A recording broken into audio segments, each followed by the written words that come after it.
a la grabación y nuevamente les doy la bienvenida a todas. Hoy somos mujeres las que estamos abanderando este encuentro de CIPAS, esperando que muchos más compañeros y compañeras puedan ingresar a este espacio de interacción que más allá de ser un espacio en donde solo una de las tutoras y los estudiantes solo hablen, sino que podamos tener un diálogo ameno sobre los modelos emergentes y cómo se puede aplicar estos modelos en los contextos reales laborales.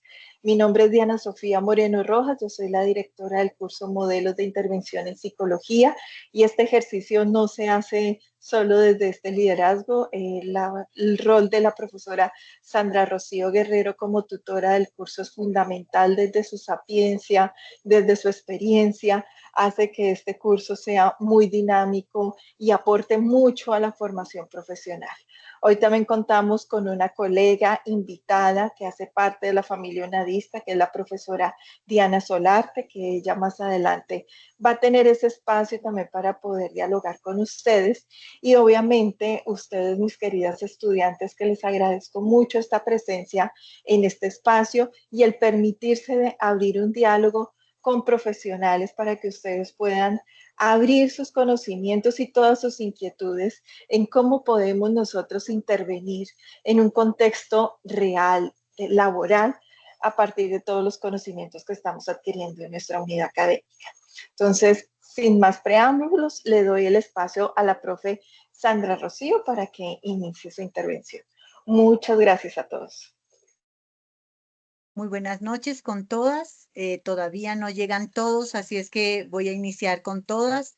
Es un gusto enorme dar inicio a este CIPAS en una temática que es fundamental para futuros colegas, que es la intervención a víctimas de violencia intrafamiliar, pero de todo ese espectro tan amplio de la violencia intrafamiliar es en el contexto de pareja el que vamos a abordar hoy en la noche. Tenemos una colega invitada, neuropsicóloga. Ella abordará cuál es ese impacto desde la neuropsicología de estar expuestos a ese tipo de violencia. Como nuestra líder de curso mencionaba, la doctora Diana, en este CIPAS podremos abordar dos de los campos emergentes, la psicología jurídica y la neuropsicología. Entonces, sin más, voy a compartir pantalla. Siéntanse en la libertad de, por favor, activar el micrófono. Como voy a estar compartiendo pantalla, pues desafortunadamente no voy a mirar quién me levanta la mano y quién no.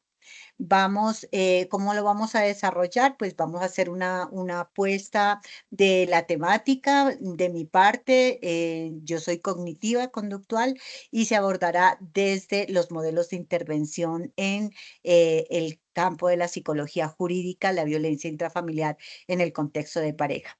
Posterior, entra mi colega, la doctora Diana Evelyn Solarte, desde el abordaje a la exposición a este tipo de violencias desde la neuropsicología. Y pasamos a abrir micrófono y a compartir con todas y con todos cuáles son las dudas, qué quisieran ampliar, cuál es la responsabilidad que tenemos como futuros profesionales de salud mental cuando una persona víctima acude a nosotros con la fe plena en que estamos capacitados y formados para el abordaje adecuado de este tipo de víctimas en este flagelo y en este gran problema social que es la violencia intrafamiliar en el contexto de pareja. Entonces, sin más, voy a compartir pantalla. Por favor, me abren el micrófono y apenas sienta que se abre el micrófono, identifico que hay alguien que quiere participar, ¿vale? No les voy a cancelar la pantalla, pues para que tengamos una persona del otro lado. En caso de que la comunicación se torne pesada o no tan fluida, entonces cancelaría la cámara para que se escuche mejor. Les pido, por favor, me comenten si ya les es posible ver la pantalla.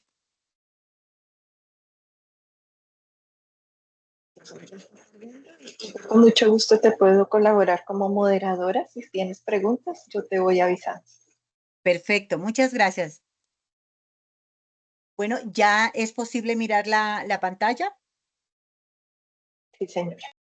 Bueno, damos inicio a este CIPAS, que es la intervención a víctimas de violencia intrafamiliar en el contexto de pareja, porque conocemos que la violencia intrafamiliar puede suscribirse en una violencia infantil, en una violencia hacia el adulto mayor, en una violencia hacia miembros de la familia, cuando las familias están constituidas como familias extensas y en la pareja, independientemente de la orientación sexual.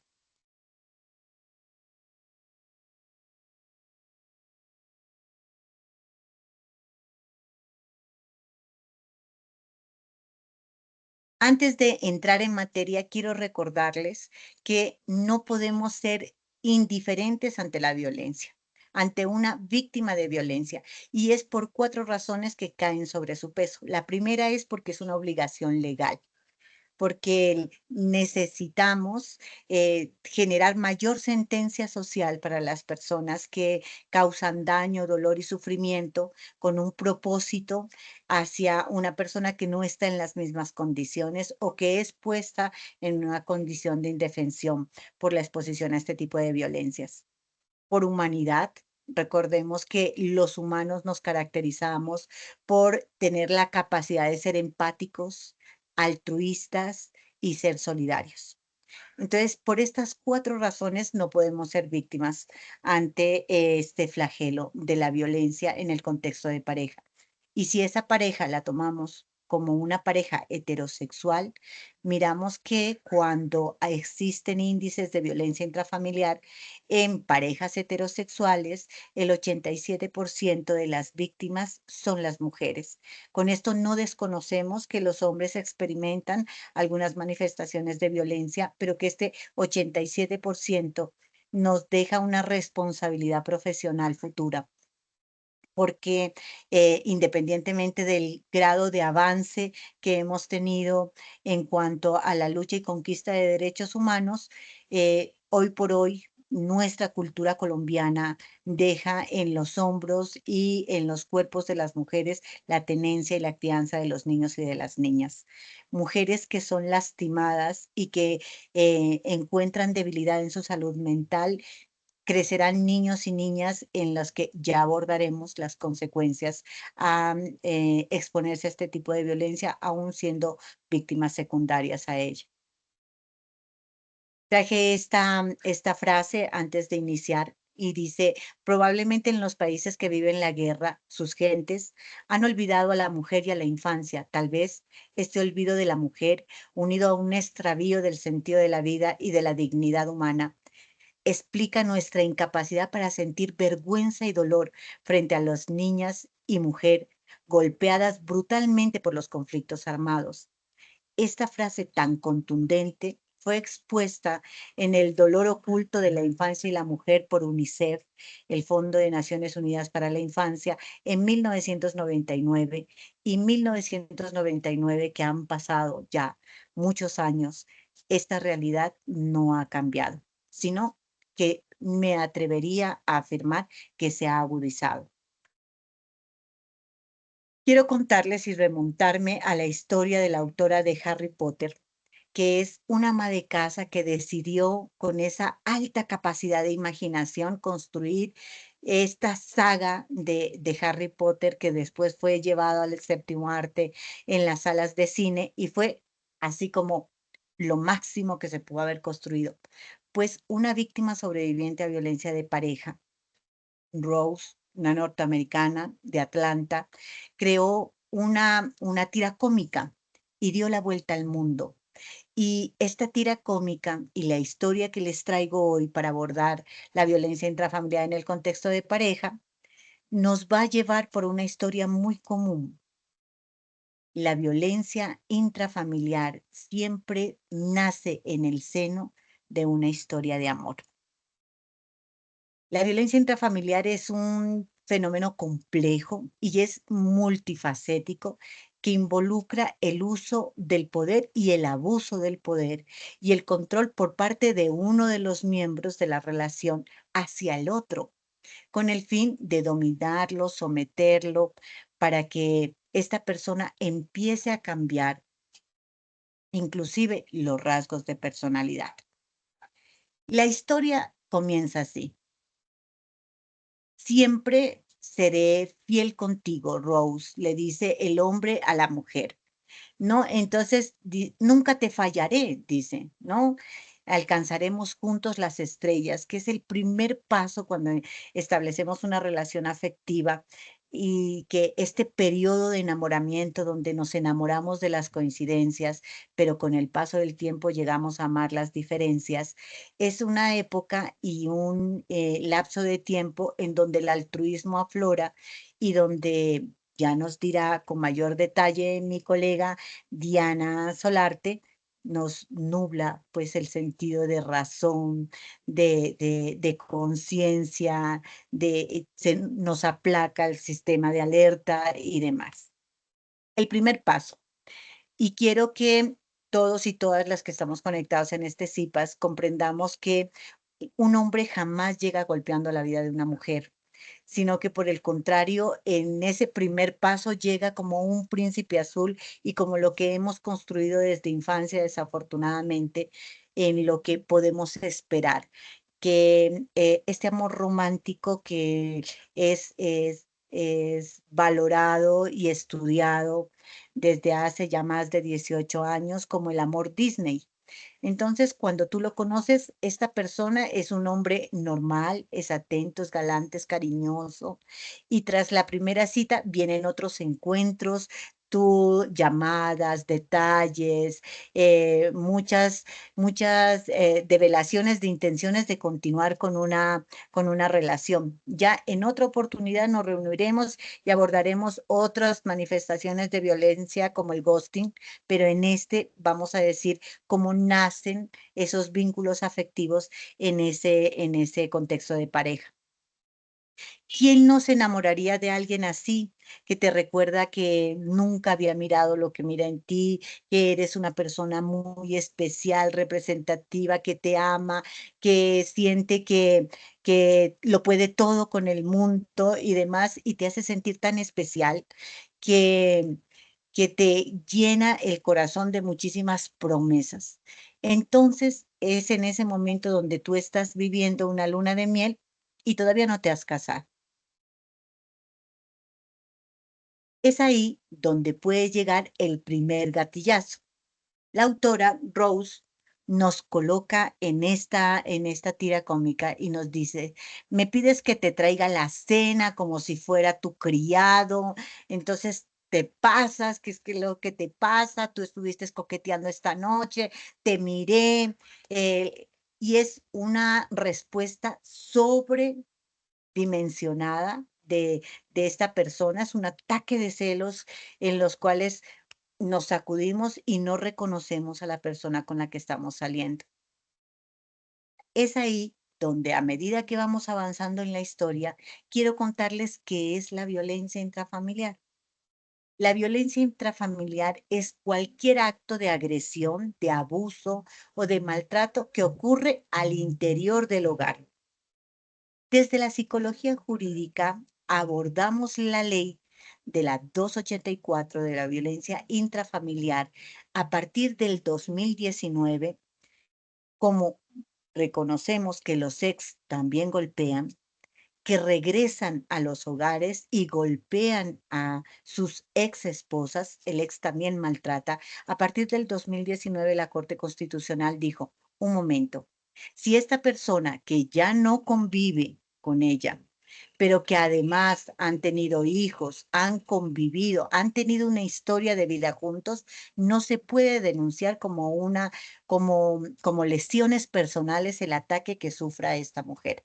Entonces, a partir del 2019 nos dicen, usted tiene todo el derecho de denunciar una violencia como una violencia intrafamiliar, así ya no exista la convivencia, que trae una severidad en las penas y además reduce el riesgo de que esta persona pueda regresar a su vida siempre a continuar con el ciclo de la violencia, generalmente entre miembros de la familia y que atenta la integridad física, emocional, psicológica de las personas involucradas.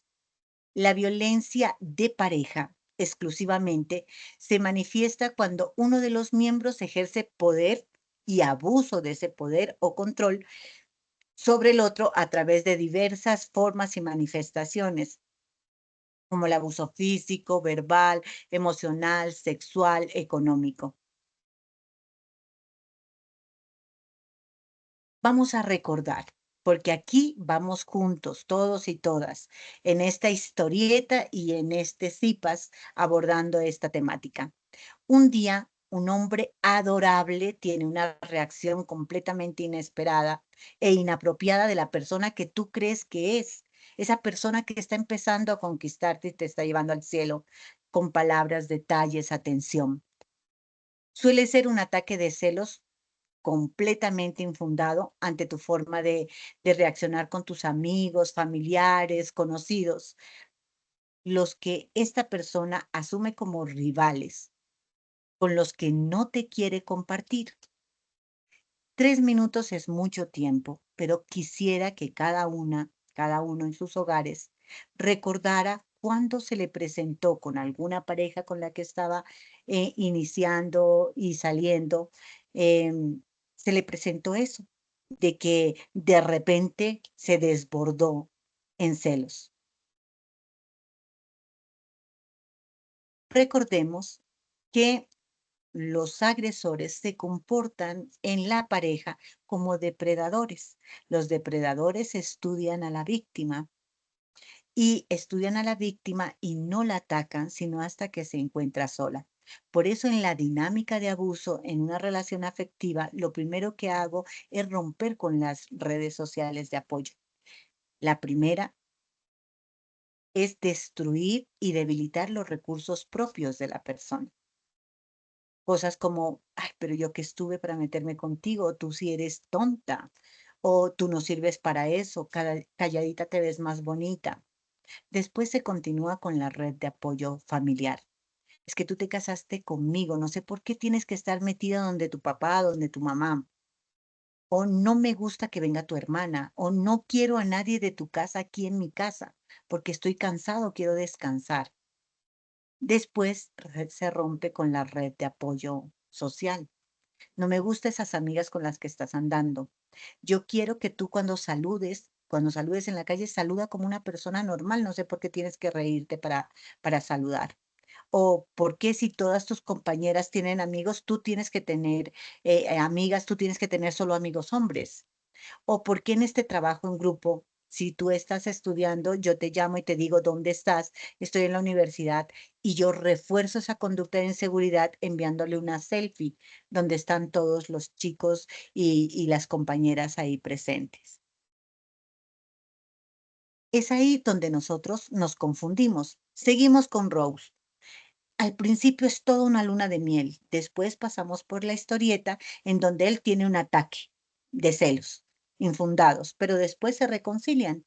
Y aquí viene la primera confusión, cuando la persona, según la historieta, te dice algo así como, ¿y no se te ha pasado? ¿Y sigues brava? Pero ¿cómo es posible que sigas brava? Ven, mi amor, no peleemos, venga y yo la abrigo, nos arruchamos. Cuando esta persona minimiza lo que ha pasado y llegas tú a contemplar la posibilidad de estoy exagerando, sí, ya estaba bien, lo que eso le pasó porque es que soy tan importante para él y soy tan especial para él que su miedo a perderme hizo que me tratara de esa manera. Hay tipos de violencia intrafamiliar en pareja y ya hay reconocimiento en el marco jurídico colombiano de una tipología de violencia. La ley 1257, que fue emitida en el 2008, nos identifica 5 formas de violencia que son con las cuales a través de esta tipología yo puedo iniciar un proceso legal. La violencia física y esta violencia física es una agresión directa, pero también es posible que en la escalada del conflicto se presente una violencia indirecta, que la vamos a mirar así como muy rápido. Por eso, si tienen dudas, por favor, abren el micrófono. La violencia física se puede verse representada en golpes, empujones, estrangulamientos. Para la escala DA, que es Dancer Ancient, es una escala que se aplica, que tiene libre de uso en Colombia desde 1996. Es asumida como una herramienta para identificar el nivel de riesgo de muerte que tiene una pareja que comparte su vida afectiva con una persona altamente agresiva. La escala DA determina si usted puede estar en un riesgo extremo, grave, moderado o leve. Considerando que el riesgo extremo nos quiere decir que usted tiene el 85% de probabilidades que en el siguiente ataque puede resultar muerta. Y es una escala que aporta a Fiscalía el Instituto de Medicina Legal y Ciencias Forenses. Son 20 ítems, que ojalá podamos en otra próxima ocasión reunirnos y detallarlos. Son 20 ítems, 20 preguntas en los cuales podemos determinar el nivel de riesgo de violencia mortal o lesiones graves a futuro para las personas que están en una relación de abuso. La violencia psicológica, entonces esta que en ocasiones se suscribe en una violencia sutil que a veces es imperceptible para las personas, está en una manipulación emocional, que puede ser una manipulación agradable o una manipulación bajo el cimiento de la culpa, del dolor y de la vergüenza. Humillaciones, amenazas, control excesivo.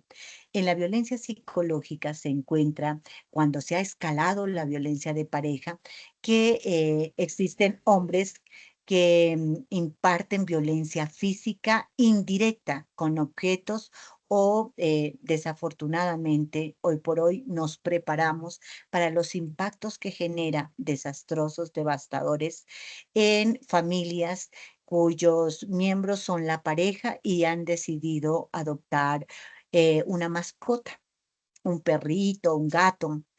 En estos cuadros desafortunados de violencia de pareja, cuando se termina con la relación, está construyéndose cada día más la necesidad de enmarcar jurídicamente la violencia transespecies, que es cuando regresa la pareja y no le hace daño a la persona, sino que quema a la mascota, la lastima y a golpes fallece la mascota, la quema, la corta, la asfixia, diciéndole a su pareja que está en riesgo de que eso le pase a ella, o cuando llegan a la casa y están tan ofuscados que pareciera que en cualquier momento van a perder el control de impulsos y patean la puerta o pegan puñetazos a la pared o rompen vidrios.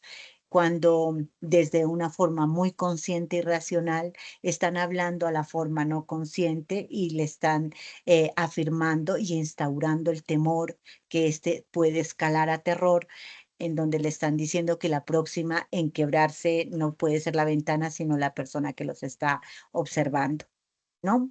La violencia sexual, pues bueno, que es una coacción sexual, un abuso, una agresión sin consentimiento. Recordemos el caso de la mujer francesa, donde por años fue víctima de violencia sexual, o aquí en Colombia, y vamos a hacerlo desde lo cotidiano y el sentido común. Todavía hay muchos hogares, y no solo en la ruralidad, sino también en espacios citadinos en los cuales la obligación conyugal o el deber conyugal suscribe el que yo deba mantener relaciones sexuales con mi pareja aún sin quererlo. Y eso es un tipo de abuso sexual. La violencia económica, que para el contexto colombiano y para la ley 1257 incluye la violencia económica y la patrimonial, porque existen muchas parejas en Colombia en las cuales todo está a nombre de los esposos y las señoras conocen que son dueños de la finca, pero no tienen una claridad de qué es lo que se tiene y tampoco figuran en ningún tipo de papeles o escrituras. Y es, además de la económica, es el control de los recursos. Tú ganas tanto, se gasta tanto en servicios, ¿qué haces la plata? ¿Dónde está? O una de las razones más crecientes para sostenerse en una relación de abuso es la dependencia económica. Entonces, si tú no te portas como yo espero que te portes o no actúas como yo espero que actúas, pues yo siempre voy a estarte diciendo, otra vez para el pan, que haces la plata, otra vez y por qué tan caro. Y bueno, todo este control deja huellas psíquicas que las vamos a ir abordando.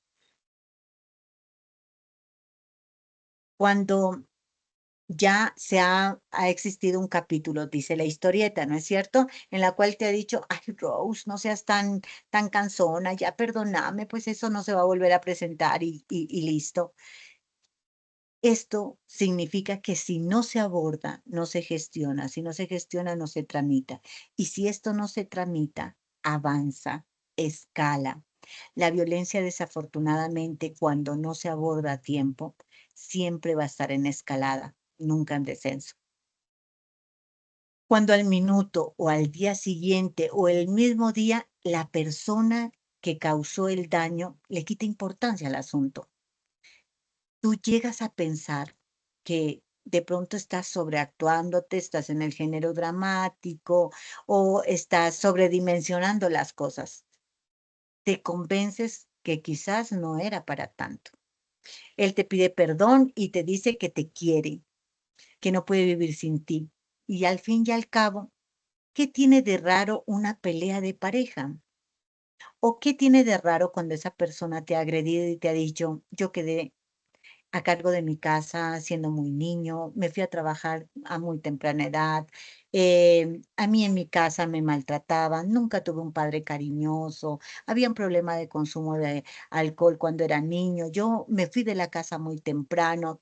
Cuando se coloca este panorama de un panorama totalmente doloroso para la persona, es muy probable que la pareja sienta la responsabilidad de rehabilitar a esta persona, de enseñarle a amar y además como todos los cuentos de hadas, todas las novelas y todas las películas románticas le adjudican un poder extraordinario al amor, tú, si lo amas, lo puedes cambiar.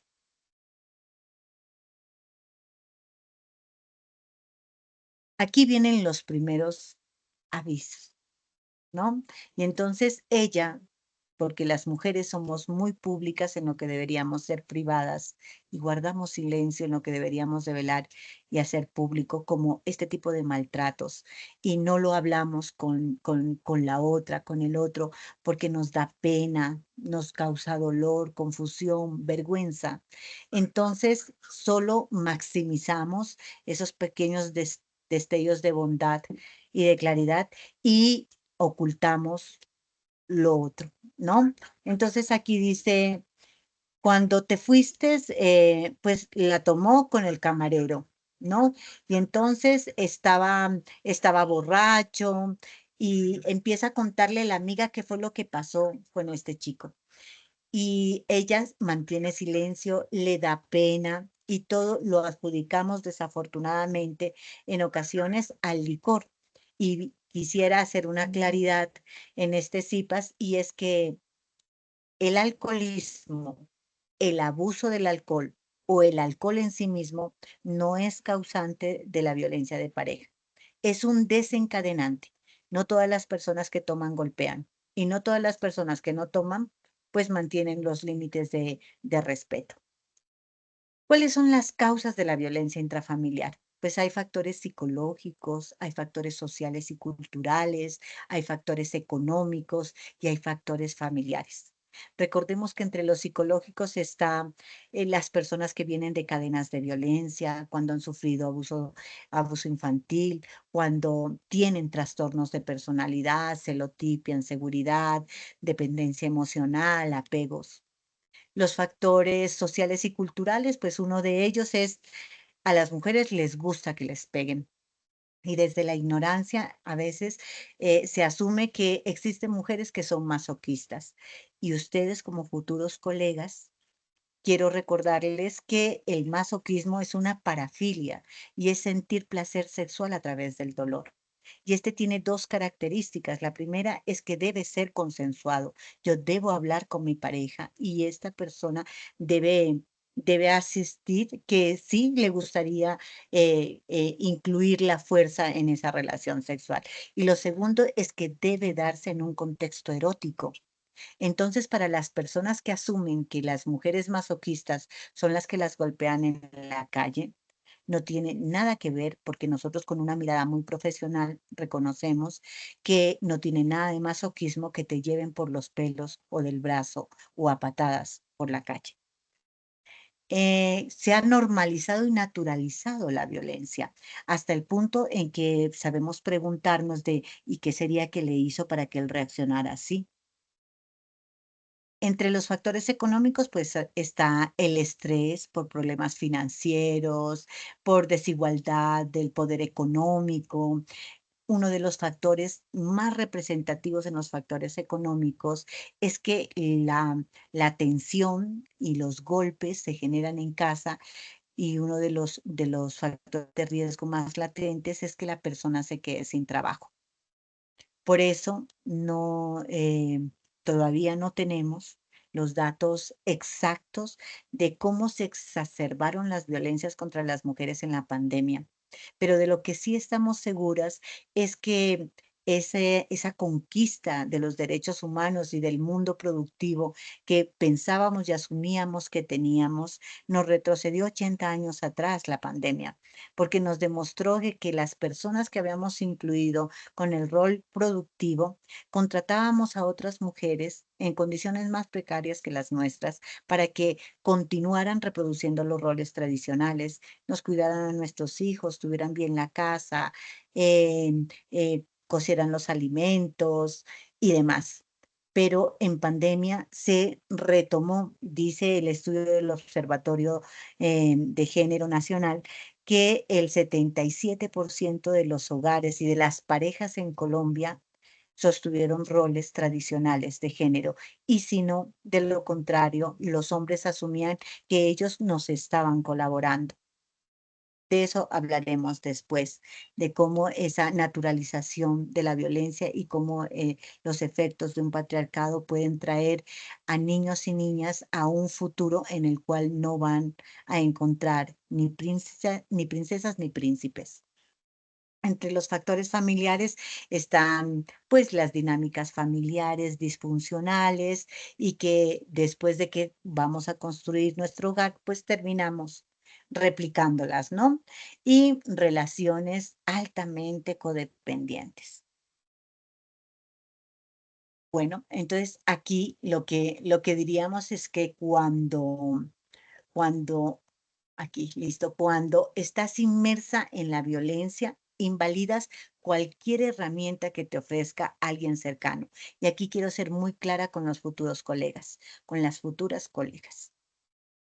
Cuando una persona busca ayuda, regularmente nunca es en las primeras fases de la violencia, eso lo vamos a abordar más adelante.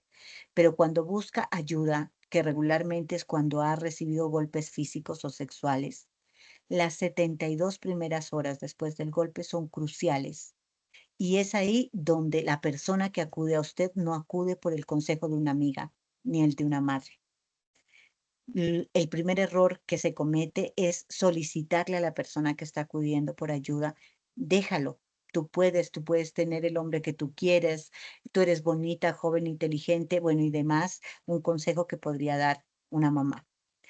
Es ahí donde usted debe valorar que la mujer que ha estado expuesta a este tipo de violencia siempre desarrolla distorsiones cognitivas, que de las 15 distorsiones cognitivas, las más comunes en personas víctimas son la sobregeneralización, el pensamiento catastrófico, la visión de túnel, la minimización y el pensamiento dicotómico.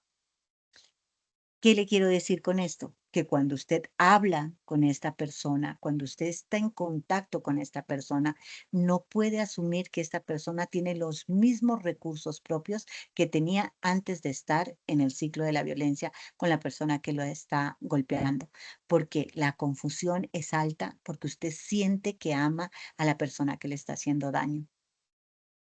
A veces alguien te pone en alerta y regularmente son las amigas o la familia cercana. Aunque tú no quieras escuchar y justifiques sus comportamientos como extraños, no hay mayor ciego que no, el que no puede ver.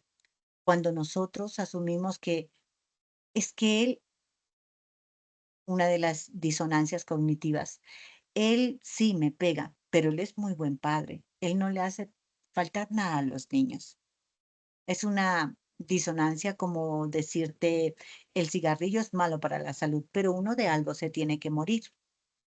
Recuerden dos sucesos en sus hogares en los que se sintieron que ya no podían hablarle a la mejor amiga, al mejor amigo de las cosas que estaban pasando en su pareja, porque ya les daba pena, porque sonaban como un disco rayado en el por eso no peleaste la semana pasada, o quién de sus amigos o sus amigas les dijeron: "Pero, ¿no habíamos quedado que ya no ibas a salir con él?".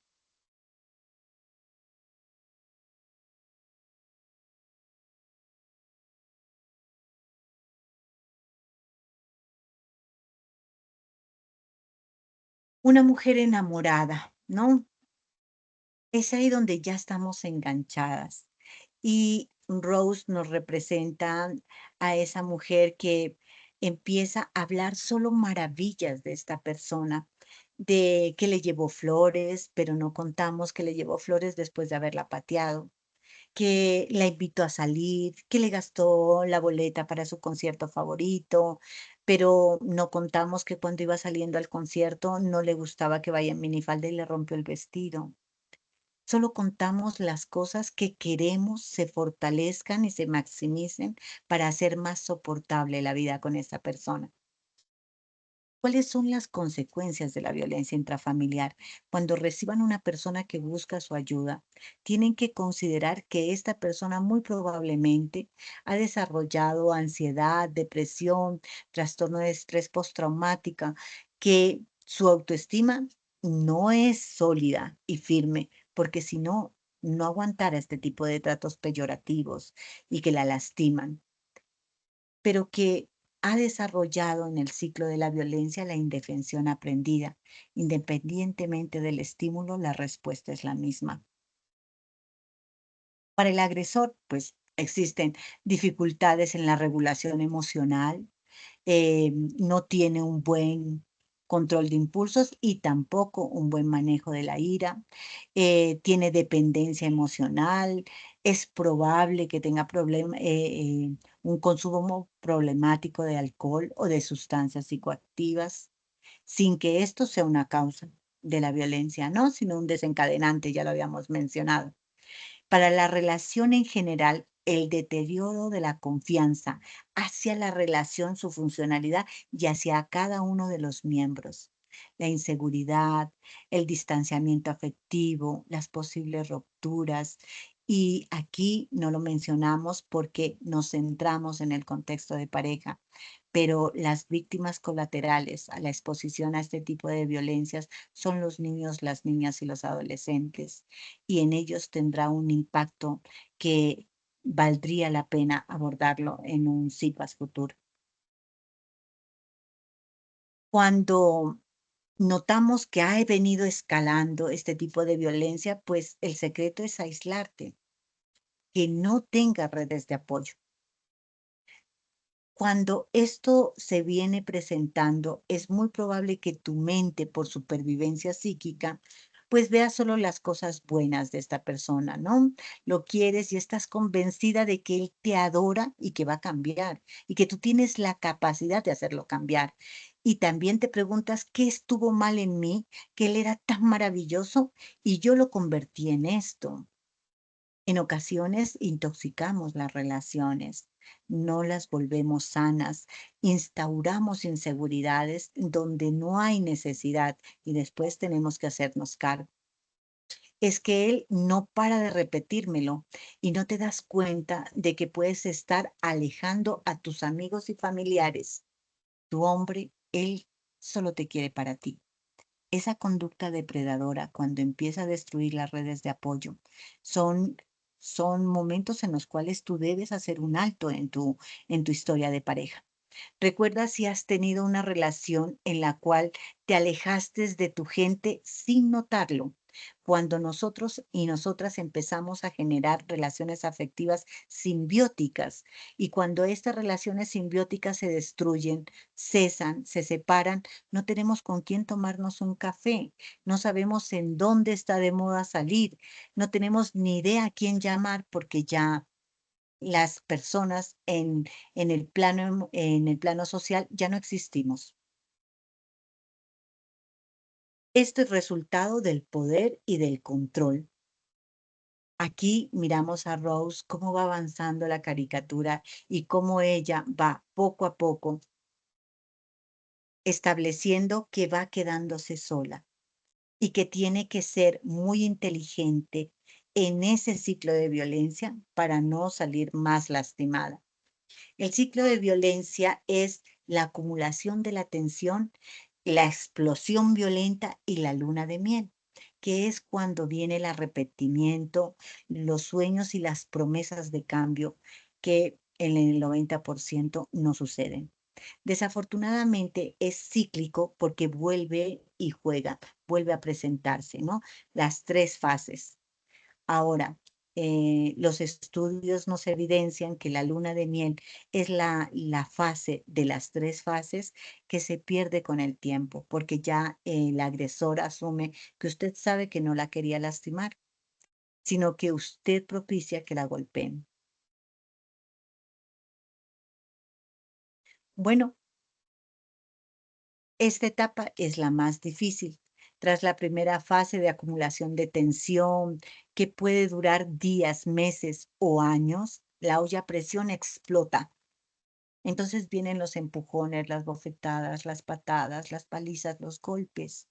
Y después de la frase más común, nunca volverá a pasar, nunca más. Estaba tan tomado que yo no me acuerdo. Esa persona de la que me hablas no soy yo, pero nunca más va a volver a pasar. No me dejes, perdóname, por favor. Hazlo por los niños. No le pongas otro papá a los niños. No sé qué me pasó, pero nunca me había pasado, solo me pasa contigo. Esa falta de control solo es contigo. Piensa por un minuto, ¿qué te gustó? ¿Qué le gustó a esa persona que decidió salir contigo? ¿Le gustó que eras muy cuidadosa con el cabello, que te vestías bonito, que bailabas muy bien, que eras alegre, que tenías un sentido del humor que denotaba tu inteligencia? Entonces, ¿por qué, después de todo eso que le atrajo, quiere cambiarlas? ¿Por qué quiere cambiar esas cosas en ti? Puede hacerte dudar de ti misma y de tu relación con los demás. Quiere controlar tu forma de vestir, con quién sales, quién te llama, dónde vas. Piensen, por favor, en esas relaciones que en algún momento les dijeron, me parece que esa falda está muy alta, o a mí no me gusta que salgas con eso tan apretado. O, ¿por qué quieres salir si yo te extraño tanto y quiero arrucharme contigo y quería consentirte esta noche? ¿Cuántas cosas han ido surgiendo en esa relación que te han hecho cambiar y que te han hecho abandonar esa persona segura que eras hasta antes de conocerlo? Hay que estar pendiente del estado de humor. Si llega a la casa y ¿por qué me vistes? ¿Y por qué me pasas eso tan frío? ¿Y por qué los niños estoy cansado y están revoloteando y jugando? Y bájenle a la música. Entonces, poco a poco, siempre la persona que ya está en este punto de violencia en su relación pues regularmente busca el no suscitar este tipo de agresiones. Entonces empieza a tener la comida cada vez más caliente, lista, los niños callen que va a llegar su papá, no entren a la habitación, no le muevan el control a su papá, pero siempre que vamos llenando este tipo de demandas, existirá un pretexto para que se instaure nuevamente el conflicto. ¿Cómo puedo yo identificar a personas que están siendo víctimas de violencia intrafamiliar en el contexto de pareja? Lo primero, pues, son las señales en la víctima, ¿no? Nunca está, ya no sale para nada, ya no se puede contar con ella para ningún tipo de planes, tiene un aislamiento y en ocasiones autoimpuesto social, tiene miedo o ansiedad o tiene cambios drásticos de comportamiento. Para una persona puede ser catastrófico que se le apague el celular y no traje el cargador y Dios mío, y me va a llamar y el teléfono está apagado y empezamos a angustiarnos, ¿no? ¿Cuáles son las señales del agresor? Son comportamientos controladores, como, pero si tú saliste de trabajar a las 6, ¿y por qué estás llegando a las 7? Si cogiendo el bus, el taxi o el carro es tanto a la casa, siempre controlador, ¿no? Como, y esa ropa interior no te la conocía, ¿y por qué estás comprando ropa nueva? Y ahora te noto que te estás maquillando más, y bueno, y muchas otras cosas. Comportamientos comunes como actitudes despectivas, amenazantes. Miro las noticias y se habla sobre un feminicidio y yo puedo argumentar como algo le ha de haber hecho. O así las mujeres terminan así cuando son rebeldes, cuando no obedecen o demás. O la intimidación, que puede ser muy puesta después de que nos acostumbramos a este tipo de exposición y de violencia, puede ser puesta en los seres queridos, en los inmediatos, en los más amados, ¿no? Si me dejas, yo no te voy a dar nada para tus niños, porque ahí forman parte de sus hijos. Les pido que no lleguemos a este punto. Este abordaje ha sido doble a través de una historieta y a través de nuestra responsabilidad como profesionales de salud mental. Si en la vida estamos viviendo un tipo de relaciones así, es hora de sacudirnos.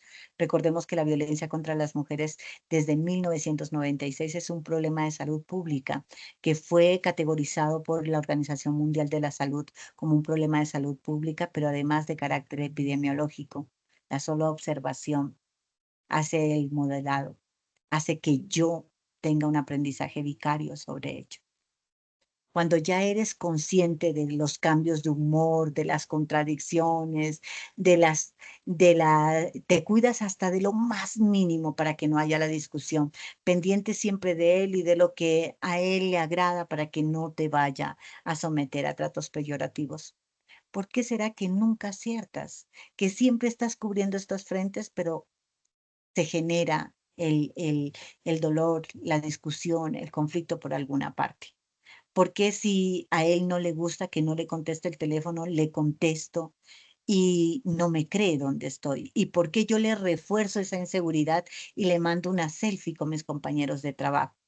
Y en esa selfie él encontrará de, ¿y este man por qué no se sonríe? Ah, y tienes tantos compañeros hombres en la oficina. Ah, y entonces solo había mujeres. Te fuiste a una fiesta y solo había mujeres. Siempre va a haber un pretexto. Cuando vienen los golpes, pues decimos basta. ¿Cómo intervenir y prevenir la violencia intrafamiliar, queridos colegas, futuros colegas? La intervención profesional debe ser una terapia individual de pareja, si todavía se piensa de que se puede reversar el daño que se ha logrado consolidar con este tipo de exposición a violencia, y el apoyo psicológico. El apoyo psicológico es fundamental porque recuerden que hay tres redes de apoyo: las sociales, las familiares y las institucionales. Las institucionales son las que el agresor nunca se involucra porque asume que esta persona no tendrá la valentía para acudir a una institucionalidad, hacer valer y restituir sus derechos. Cuando la persona acude a las redes de apoyo institucional, desafortunadamente es cuando la escalada del conflicto es muy ardua. Y es por eso que no podemos encontrar en ninguna de las instancias estatales funcionarios y funcionarias públicas que no sean sensibles a este tema.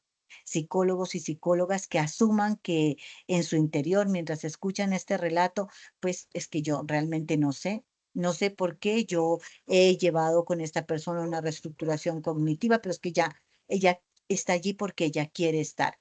Si esos prejuicios todavía no he logrado tramitarlos, no hagamos daño. Si no sabemos, no nos hemos formado, no nos hemos vuelto expertos para abordar este tipo de problemáticas, remitamos, porque esto está sostenido siempre por refuerzos intermitentes. Recursos de ayuda como líneas de ayuda. En Colombia está el numeral 155, donde recibimos orientación psicológica, acompañamiento y asesoría jurídica. Refugios, tenemos casas de acogida. Todos los departamentos del país tienen casas de acogida, hogares que son transitorios cuando tengo que salir a las 2 de la mañana con maletas y mis hijos porque me están golpeando. El apoyo legal, recuerden que después de la 1257 hubo también una reestructuración con la 71, con la ley 1761, la ley contra los feminicidios y los ataques con agentes químicos. La educación y la prevención es algo que está regido y es de obligatorio cumplimiento, sobre todo para las instituciones de educación superior. Debemos llegar a futuros profesionales con un discurso muy coherente sobre género, justicia de género, equidad, cómo podemos vivir a mí me encanta de Jacqueline Campbell, su tesis doctoral que habla sobre la paz de género. Recordar que el mundo es mixto, pero que tenemos que aprender a vivir en paz, que el problema no está en los hombres, está en un sistema que ha sido establecido y que desafortunadamente en muchas ocasiones y en muchos contextos fortalecemos y reforzamos la continuidad de este tipo de patrones de abuso, de control y de posesión. Estas son las referencias bibliográficas. Colgaremos todo el material de apoyo. Si ustedes sienten que necesitan consultar y saber más, pues aquí estamos desde el programa de psicología para brindarles toda la ayuda y el acompañamiento necesario. Muchísimas gracias. Damos paso a, si no hay preguntas, quisiera que las preguntas las hiciéramos de último. Le damos paso a nuestra colega, a la doctora Diana Evelyn Solarte, para que abordemos cómo esta problemática abordada desde la neuropsicología impacta las realidades de muchas mujeres en Colombia y en el mundo.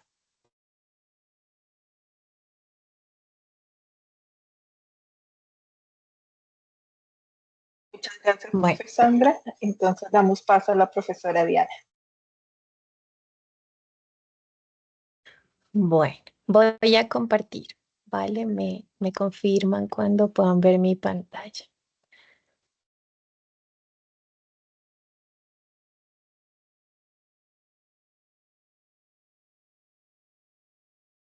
Bueno, ¿pueden ver mi pantalla? Sí, profe. Bueno, yo he querido traerles algo un poco diferente y está relacionado precisamente con las víctimas silenciosas de la violencia intrafamiliar.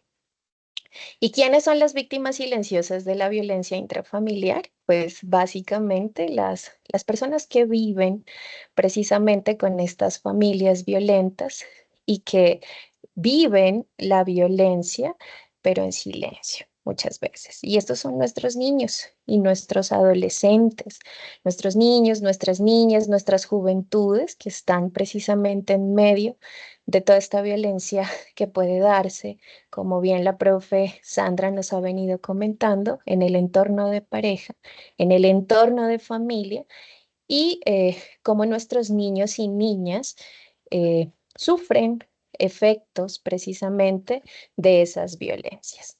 Yo soy Diana Solarte Narváez, yo soy neuropsicóloga, soy profesora también de UNAD, ¿sí? Y desde mi rol, desde el campo de la neuropsicología, lo que nosotros hacemos inicialmente, entre muchas más cosas, es evaluar e identificar cuál es el procesamiento cognitivo, cuál es el desarrollo de los procesos cognitivos en cualquier etapa del desarrollo, ¿cierto? Desde los niños, las niñas, los adolescentes, los adultos jóvenes y los adultos medios y los adultos mayores. Entonces nosotros evaluamos procesos cognitivos, evaluamos funciones cognitivas, identificamos alteraciones o déficits presentes y generamos procesos de rehabilitación desde la neuropsicología, de rehabilitación cognitiva. Todo esto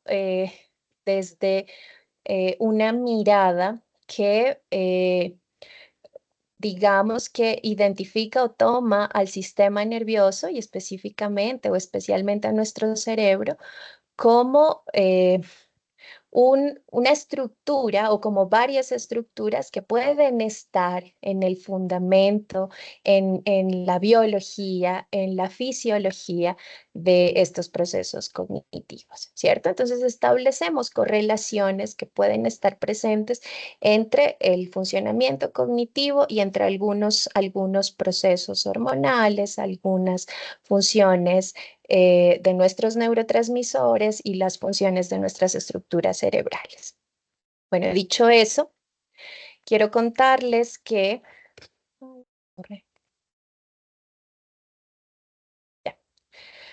cualquier forma de violencia a la que sea expuesta o expuesto un niño puede generar efectos a diferentes niveles, ¿cierto?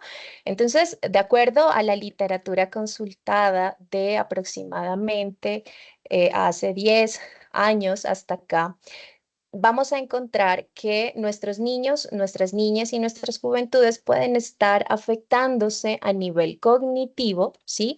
En sus procesos de atención, de memoria, en su funcionamiento ejecutivo y también en sus capacidades intelectuales, es decir, en su inteligencia. Pero también hemos visto que los niños que están expuestos a violencias desde tempranas edades pueden tener efectos a nivel motor, en su motricidad fina y gruesa o en la coordinación de los movimientos. A nivel físico, en el alcance normal de la talla, del peso o del perímetro cefálico, del perímetro de su cabecita. Y a nivel social, podemos encontrar y hallar también déficits a nivel de procesos como procesos sociales, como la empatía, como la cognición social y como la interacción. Esto quiere decir que vamos a encontrar también alteraciones en el desarrollo de cómo nuestros niños reconocen y perciben los estados emocionales, los pensamientos del otro, ¿cierto? Cómo reconocen que existen y que son diferentes a los que ellos mismos tienen y también cómo se insertan en la sociedad y en los grupos sociales de acuerdo a las normas y a las reglas que se encuentran vigentes en estos grupos.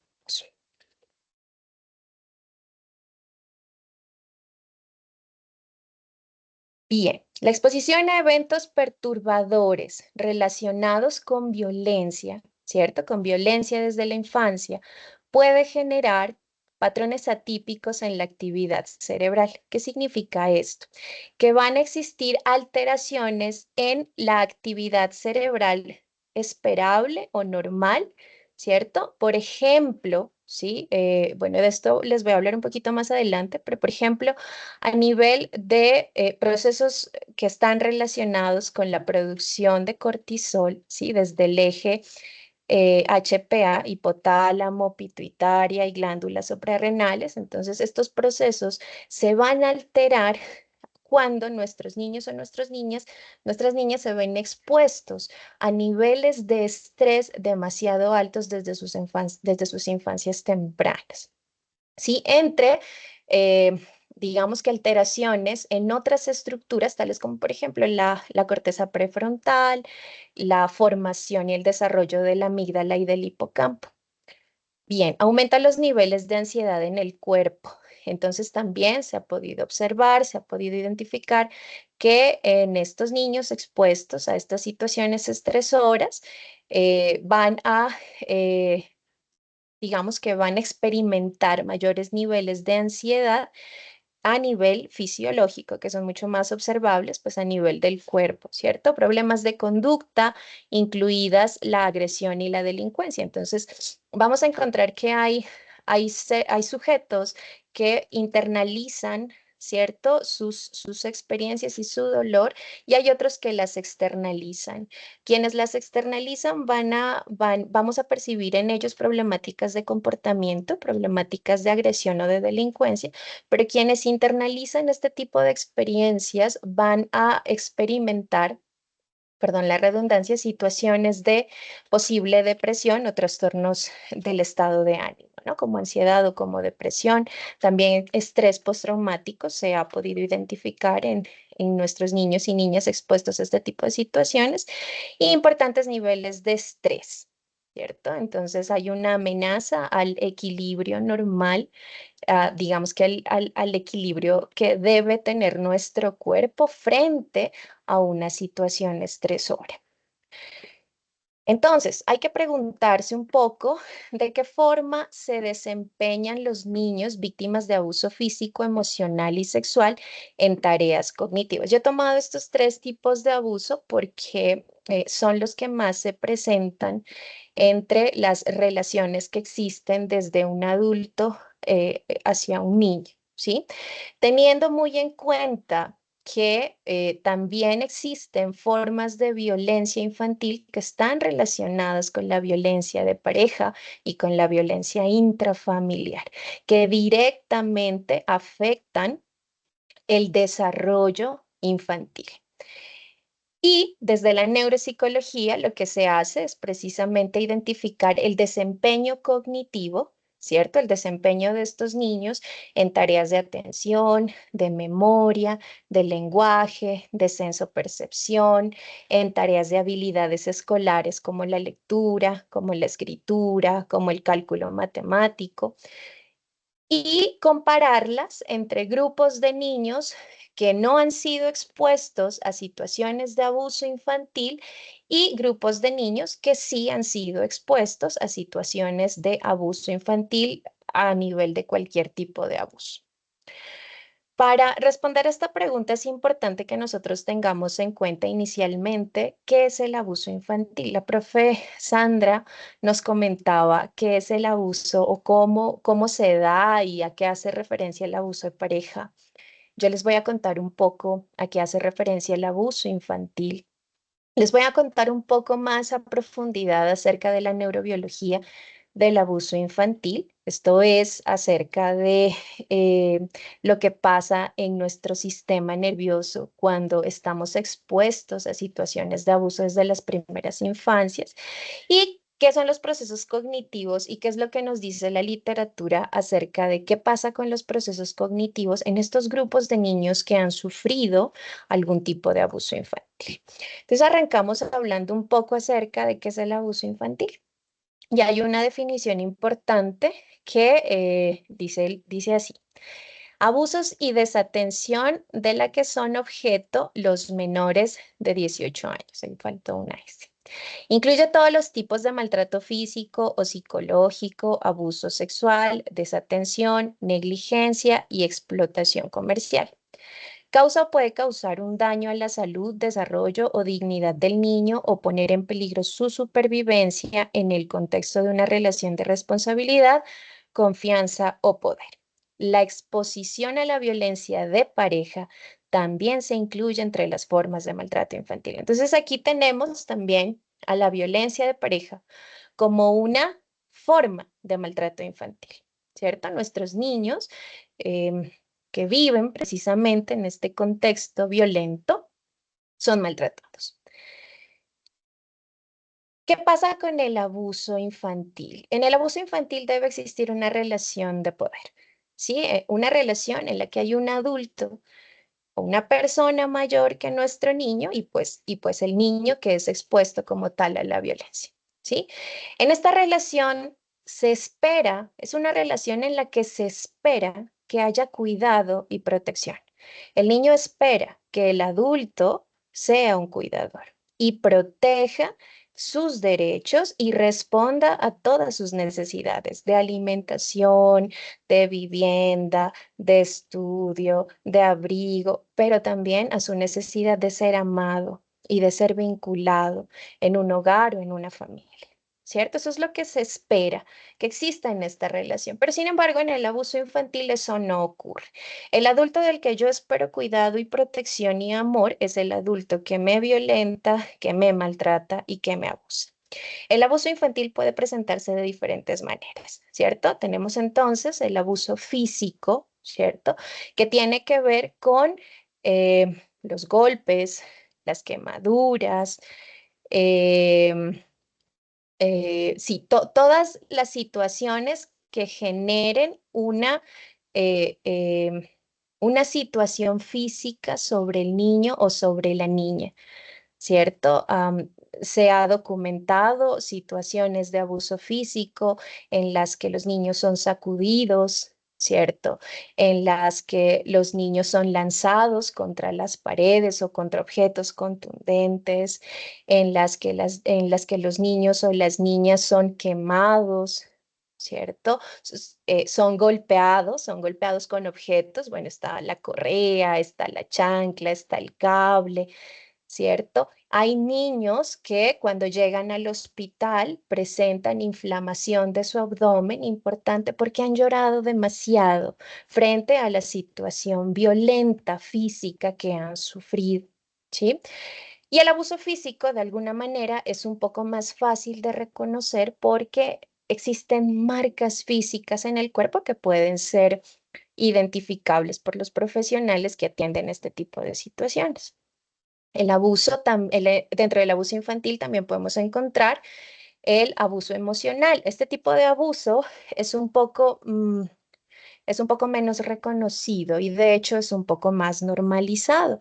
En el abuso emocional, entonces lo que vamos a encontrar son palabras, son comentarios, son expresiones, a veces ni siquiera verbales, sino también actitudinales o no verbales, que generan que el niño o la niña o el adolescente se sienta rechazado. Sí, se sienta no amado, se sienta no importante, se sienta insuficiente o se sienta incapaz o no capaz o poco capaz de realizar alguna acción, ¿cierto? Entonces acá vamos a tener nosotros a adultos cuidadores que encierran a los niños. Y los aíslan, vamos a tener adultos cuidadores que los insultan, que los agreden verbalmente, vamos a tener adultos cuidadores que son indiferentes ante la expresión emocional y ante las situaciones, ante las verbalizaciones, ante los comportamientos de los niños, ¿sí? Y vamos a tener adultos que rechazan con su actitud o con sus palabras el comportamiento o el acercamiento del niño, de la niña o del adolescente. Em, este tipo de abuso es mucho más normalizado y no se reconoce muchas veces como abuso. De hecho, muchos de los niños mencionan que es normal que dentro de la relación que se ejerce entre el adulto y él o ella, este tipo de comportamientos se presentan con frecuencia y por tanto son normales, ¿no? Esto también puede ocurrir en el abuso físico. Los niños reconocen que este tipo de relación que se establece desde el maltrato físico, desde el maltrato emocional, es normal y es esperable incluso cuando yo me porto mal o cuando yo como niño o niña hago o emito o ejecuto alguna conducta que está en contra pues, de lo que los adultos cuidadores esperan de mí. La negligencia también es un tipo de abuso infantil en donde los cuidadores descuidan precisamente al niño, descuidan sus funciones como cuidadores y como protectores, entonces dejan de alimentar al niño, dejan de llevarlo al médico, dejan de preocuparse por su crecimiento en talla y peso, o abandonan. ¿cierto? Al niño o a la niña o al adolescente durante el día, durante varios días, o lo llevan con cuidadores diferentes, etcétera. Tenemos también el abuso sexual, que es una de las formas de abuso muy reconocidas, con muy altos índices en nuestra nación y en nuestra región, ¿cierto? En donde el adulto o el cuidador lo que genera sobre el niño es alguna conducta de tipo sexual que el niño o la niña o el adolescente no acepta o no consiente, o sí consciente lo hace dentro de una relación precisamente de, de dominio o de poder o de manipulación desde el adulto que genera este tipo de comportamientos, ¿cierto? Entonces acá vamos a encontrar la explotación sexual, la pornografía, pero también las caricias, el acceso carnal violento, bien, entre otras formas de abuso sexual.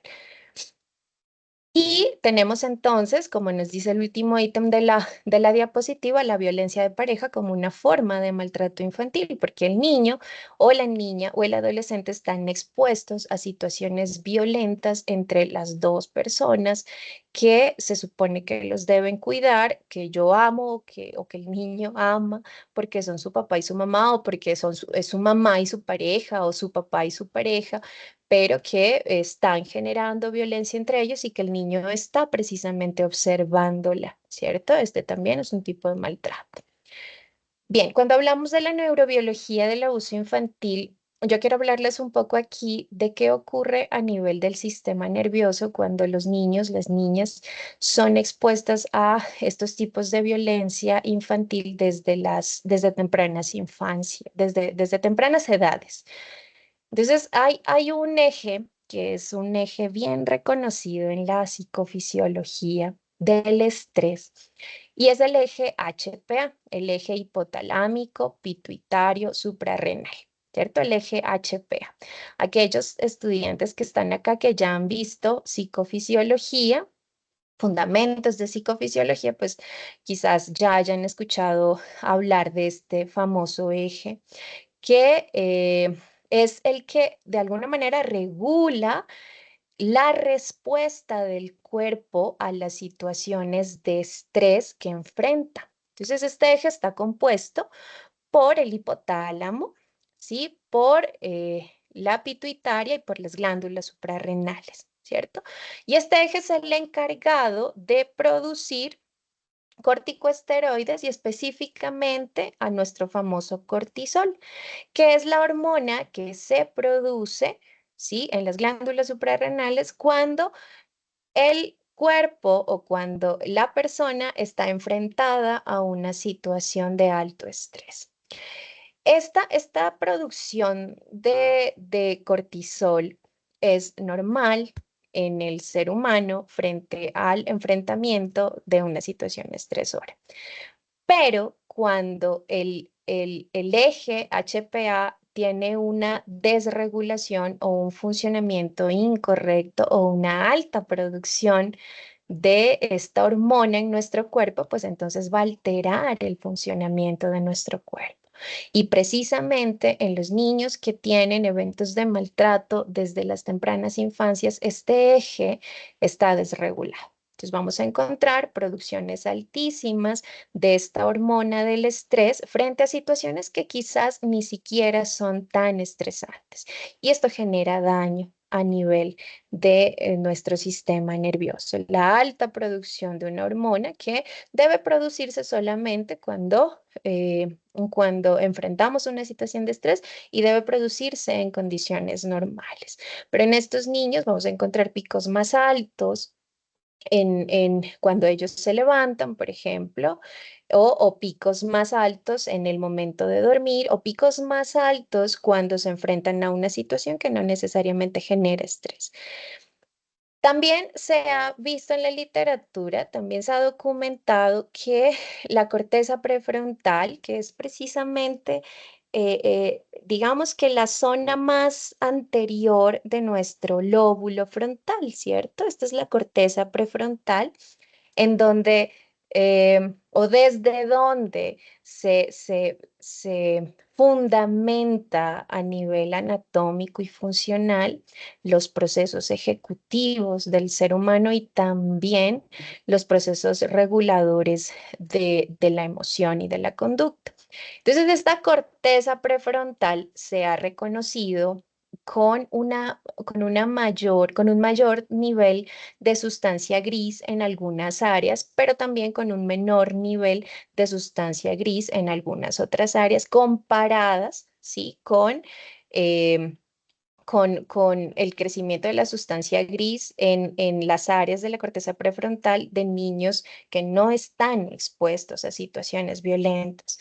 Esto quiere decir que hay una diferencia ya claramente anatómica y por supuesto funcional a nivel de nuestra corteza prefrontal. Y además también se ha reconocido que la amígdala y el hipocampo tienen un desarrollo diferente.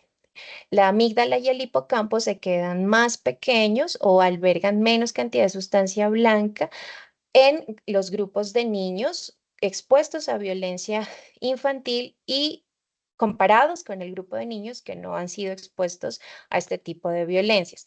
En la amígdala, por ejemplo, en el complejo amigdalino, se ha observado que estos niños eh, tiene menor tamaño la amígdala y además tienen mayor posibilidad de generar miedos condicionados, ¿cierto? Que los niños que no han sido expuestos a este tipo de situaciones. Entonces, podemos encontrar en la literatura que existen ya cambios a nivel anatómico y cambios a nivel funcional en las estructuras cerebrales, en procesos hormonales, ¿cierto? Que hacen parte de nuestro funcionamiento, de nuestro funcionamiento como seres humanos que enfrentamos a situaciones de estrés, ¿cierto? Entonces, fíjense cómo una situación altamente estresante que se vive desde una etapa de desarrollo, porque es que también se ha podido documentar que estos cambios, por ejemplo, a nivel del hipocampo y la amígdala, tienen algunos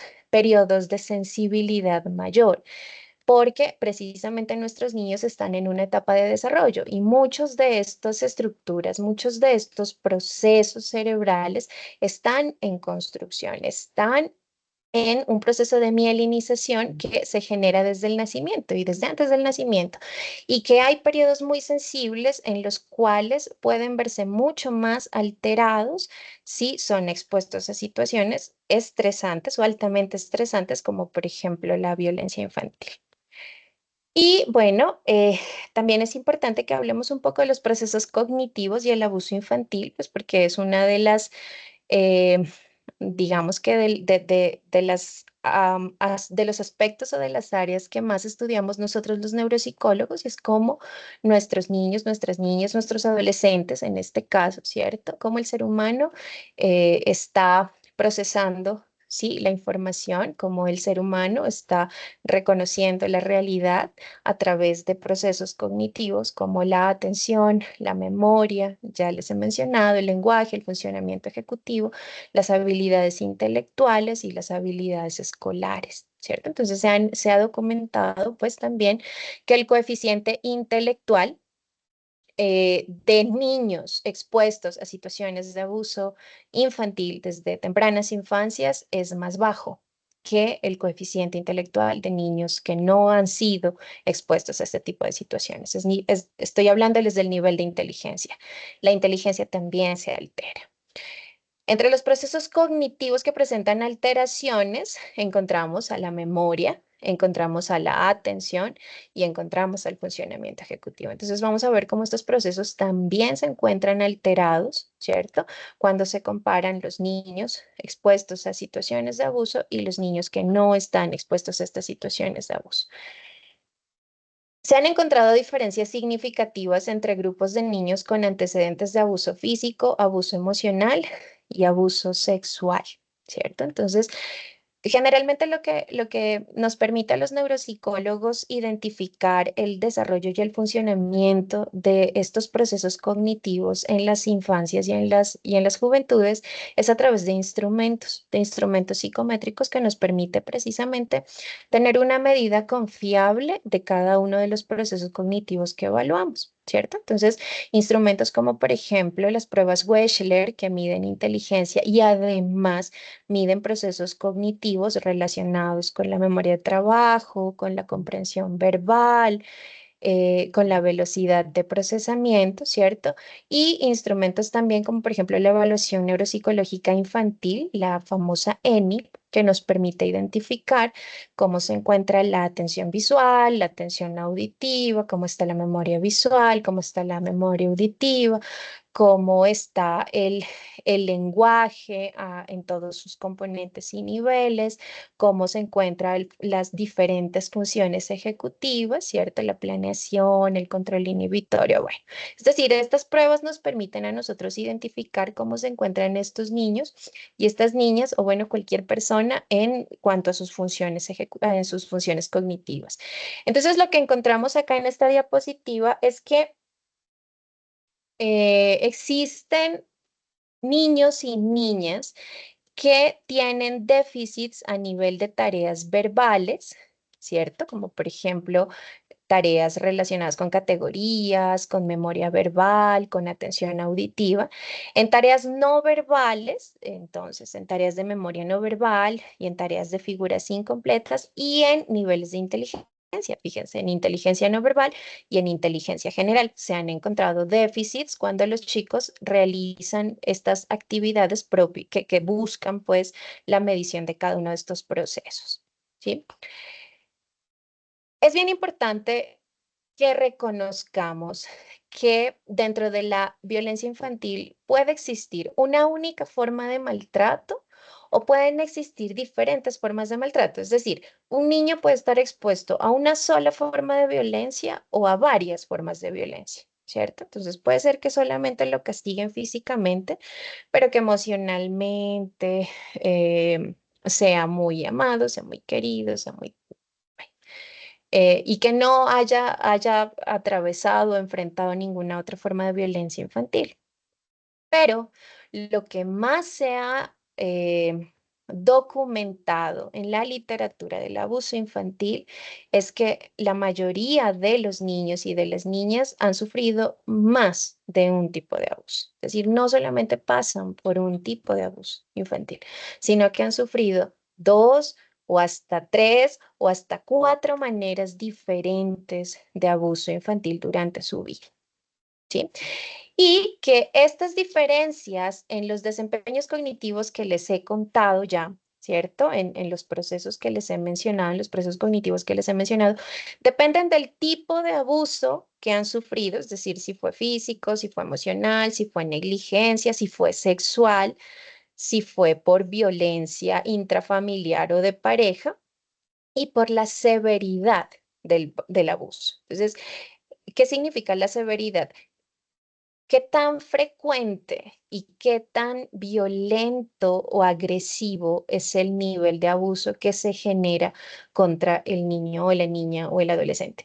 Estas dos características tienen mucha importancia cuando vemos los diferentes desempeños cognitivos en los niños víctimas de abuso, ¿no? Entonces, eh, las formas de presentación de las formas de abuso, entonces cuando tenemos abuso físico y abuso emocional, o cuando tenemos abuso emocional y negligencia, o cuando tenemos abuso físico, abuso emocional, negligencia y abuso sexual, fíjense, hay como estas grupos de situaciones de abuso y si ustedes se dan cuenta, no encontramos un solo tipo de abuso en un niño o en una niña, sino que están combinados, ¿cierto? El peor panorama y el peor pronóstico es para los niños que han sufrido más formas de abuso durante su infancia, incluido el abuso sexual. Y de esta manera, entonces, se ha podido identificar un perfil cognitivo de niños que han sido víctimas de diferentes formas de abuso, sin más de un abuso, desde su temprana infancia. Este perfil cognitivo tiene o está compuesto por desempeños menores en tareas relacionadas con memoria verbal y con memoria visual, en tareas de atención visual y de atención verbal, en inteligencia no verbal, en tareas de inteligencia no verbal y en inteligencia general. Esto quiere decir entonces que estas personitas que son expuestas a diferentes formas de violencia infantil tienen alteraciones cognitivas importantes, ¿sí? En estos procesos que al compararlos pues, con grupos de niños y niñas que no han sido expuestos a estos tipos de violencia, pues sus desempeños van a ser lastimosamente menores. Y esto pues va a repercutir en el desempeño escolar, en el desempeño social y posteriormente en sus diferentes etapas evolutivas. Eso es todo, amigos y amigas. Entonces, si tengan preguntas o comentarios acerca de lo que les he podido compartir en la noche de hoy. Muchísimas gracias.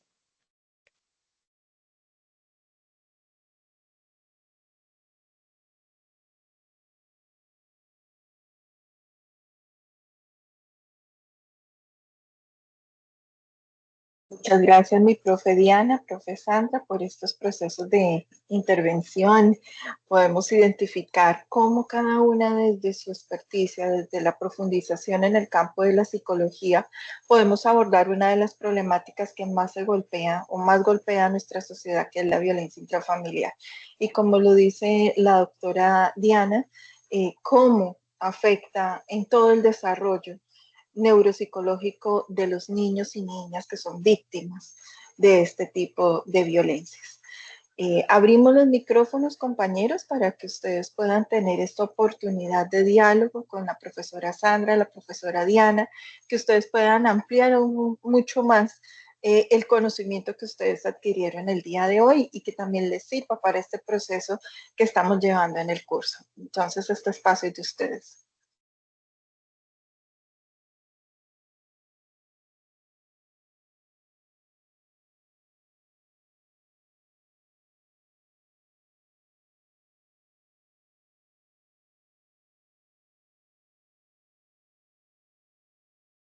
También pueden escribir a través del chat si tienen algún tipo de pregunta. Con muchísimo gusto nosotras daremos lectura a sus preguntas y obviamente la respuesta correspondiente.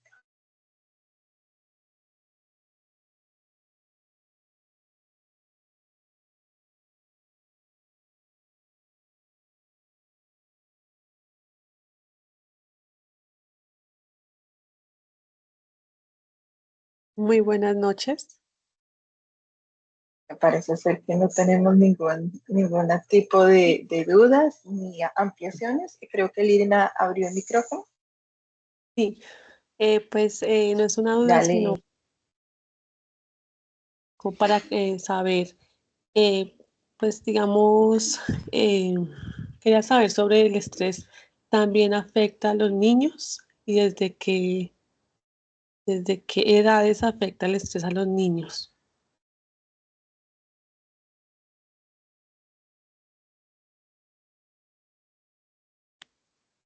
¿Sí? ¿Sí me escucharon? Sí, sí. Sí, ¿Puedo señora. responder? Dale, Diana. Bueno, gracias, Lina, por tu pregunta. Sí, el estrés afecta a los niños desde la primera infancia, ¿no? Los niños que están expuestos a diferentes formas de estrés desde la primera infancia, a importantes formas de estrés desde la primera infancia, van a tener afectaciones en su funcionamiento normal, sobre todo del eje que les mencionaba, del eje hipotálamo, pituitarias y glándulas adrenales, ¿no?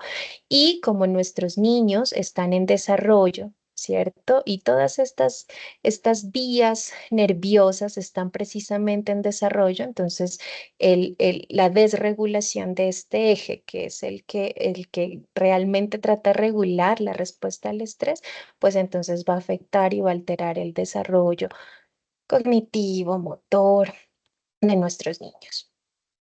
Sí. Bueno, muchas gracias. Y otra pregunta sería, digamos, estos niños que son pues abusados de estas formas, ellos son los que al crecer van a estar, digamos, ejerciendo ese abuso de poder en las relaciones, ¿pueden ser? ¿O no siempre? No, no, no siempre, no es una conducta realmente, digamos que causa y efecto, ¿no? No, no.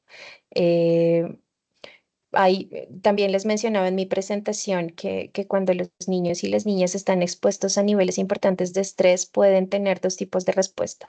Unas que son externalizadas, es decir, que vamos a tener niños con problemas de conducta o incluso después con problemas de delincuencia o con situaciones pues relacionadas con comportamientos por fuera de la norma, pero hay otras personas, hay otros niños que tienen respuestas más internalizadas y entonces vamos a encontrar adultos con depresión, adultos con trastornos de ansiedad, es decir, con trastornos emocionales, ¿no? Y que no tienen nada que ver con este descontrol de la conducta.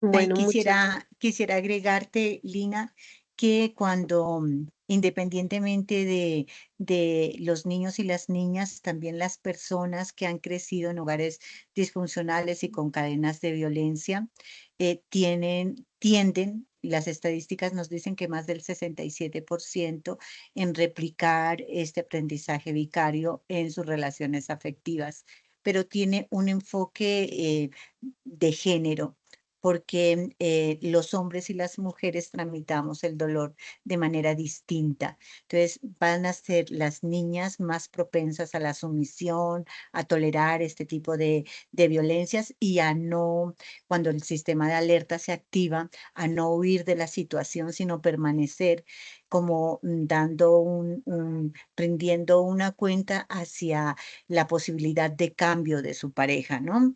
Y los chicos cuando han crecido, recordemos y desafortunadamente que las mujeres que han sido sometidas a este tipo de violencias son protagonistas en abuso infantil y en abuso a adultos mayores. Pareciera que las mujeres que han sido víctimas en algún momento escogen al yo inmediato o a las personas que sienten que han estado en un estado de vulnerabilidad menor o igual al que ellas estuvieron en algún momento para impartir la violencia. Los casos son altos, son del 40% en mujeres, pero no significa que una persona que ha estado bajo estos tratos peyorativos de dolor, de sufrimiento, necesariamente deba replicar este tipo de relaciones.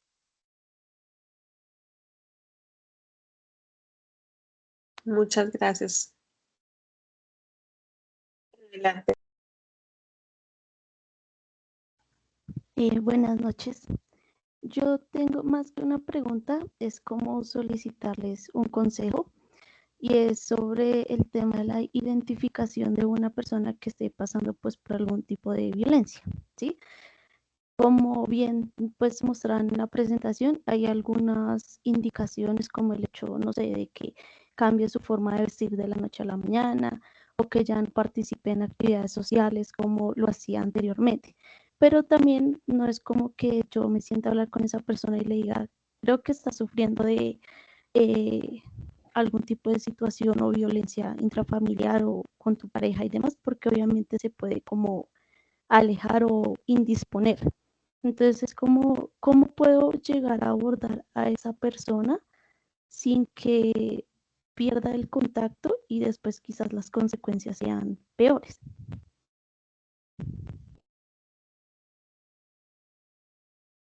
Si tú me permites, profe Diana, ¿podría entrar a responder esa inquietud?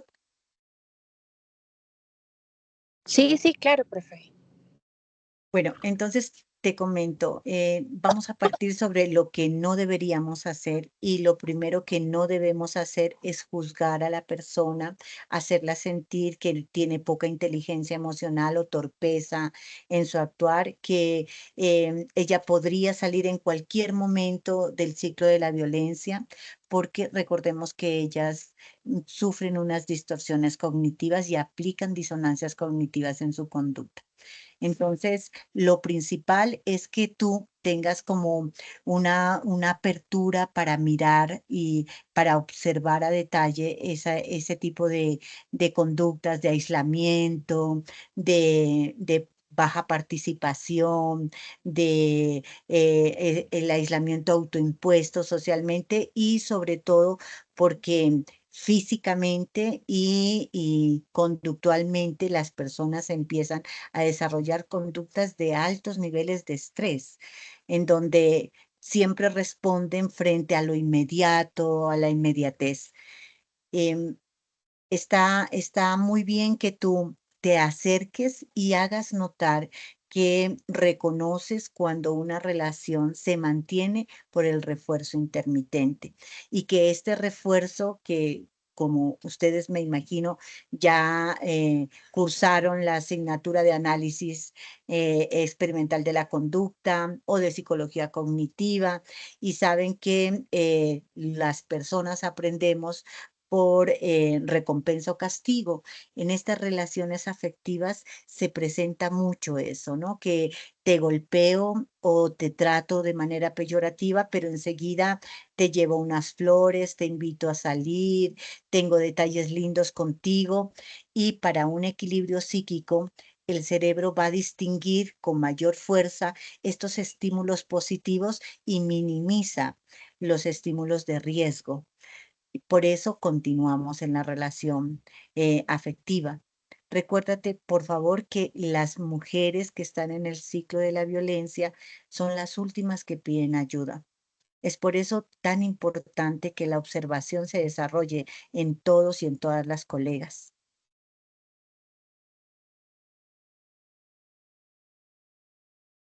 Vale, muchísimas gracias.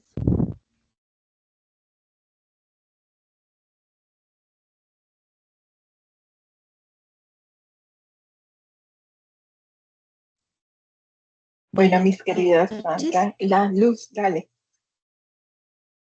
Muchas gracias te por escuchamos, Luz. las charlas.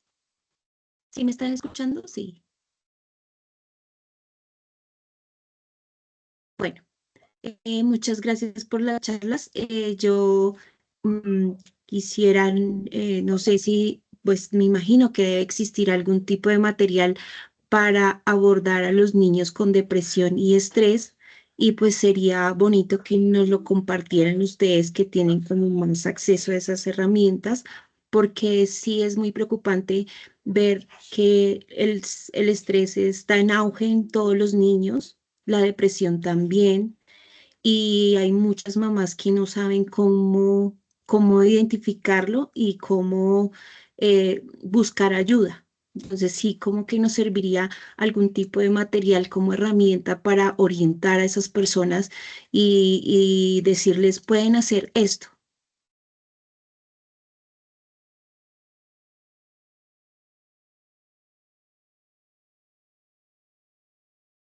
Bueno, sí, claro Muchísimas que sí. gracias, sí. Ujú. Sí, y Perdón, Luz, Santiago. perdóname, profe. Nosotros dejaremos las presentaciones y en la presentación está la bibliografía y también material de apoyo. Lo importante es que estos espacios que son de aprendizaje generen precisamente eso, dudas, inquietudes, interés por profundizar.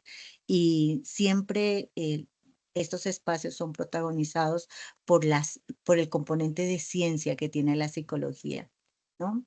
Por lo que es de una connotación científica que es demostrable, que además es resultado de investigaciones profesionales serias en el tema. Profe Diana, sigue por favor.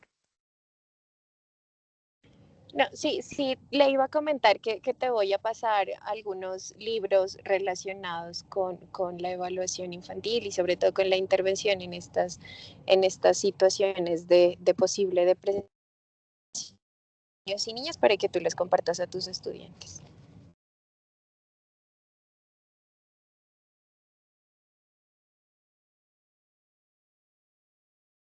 Gracias, profe. Entonces creo que podríamos hacer un mensaje a través del aula virtual en donde podamos reunir las memorias de este CIPAS junto con la bibliografía pertinente, la grabación del encuentro para que todos los estudiantes puedan acceder a él y pues quienes no pudieron asistir al revisar el video puedan entender el porqué del paquete bibliográfico que se está compartiendo a través de la mensajería.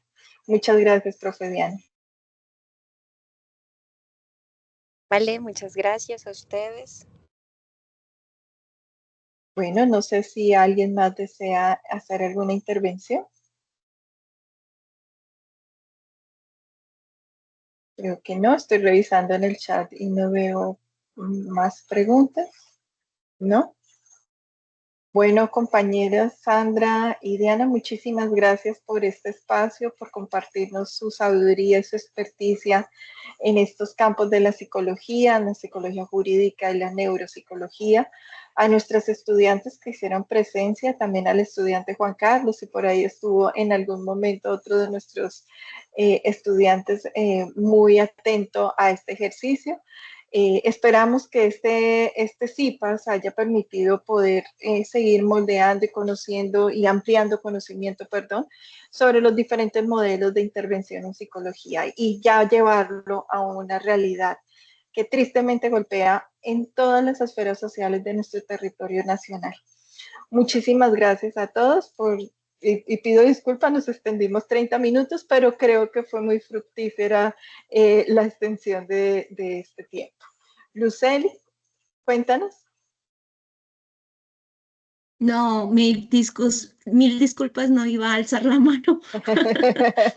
Tranquila, tranquila. Entonces, cualquier duda que quieran ampliar, de pronto se desconectan y digan, ay, no dije esto, lo pueden escribir a través de nuestro grupo de Teams o a través del aula virtual, que vamos a estar atentos a poder resolver sus inquietudes. Un abrazo muy grande. Muchísimas gracias, Sandra y Diana, por este espacio y a ustedes, mis futuras colegas, por dinamizar este ejercicio. Que tengan una muy buena noche. Muchas gracias, que estén bien. Gracias.